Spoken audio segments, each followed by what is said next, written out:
Wow. Ayan. Pwede din natin lagyan pa ng asin or ang kawali. Then, takipan natin para hindi pa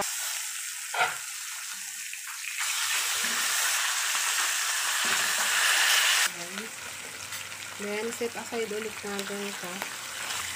Set aside muna natin yung ginger. Ayan. Pwede natin ilang pirasong bawang. Ang gawin na. Ayan.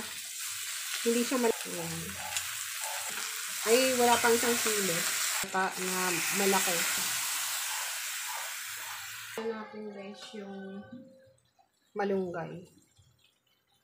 Malinis na rin yung malunggay. Ayan siya. Kung gusto nyo na maanghang, yung may ano talaga, siling labuyo, 2.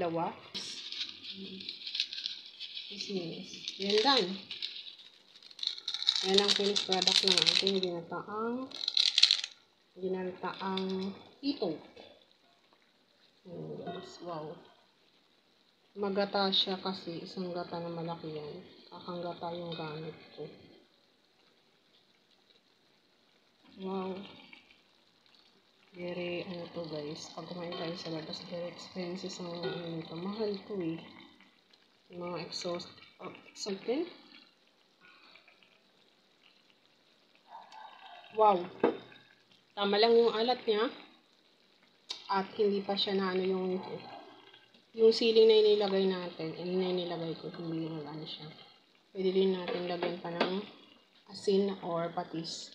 Kung nakukulangan tayo ng alat. Then, already done na. Ayan na ang aking ginataang hito. Kain na tayo. Ayan, thank you guys. Please subscribe to my YouTube channel. And follow my TikTok and my Facebook page. Same, Yolanda Loyola. Thank you guys for watching. Bye! Ayan, chili. Ayan.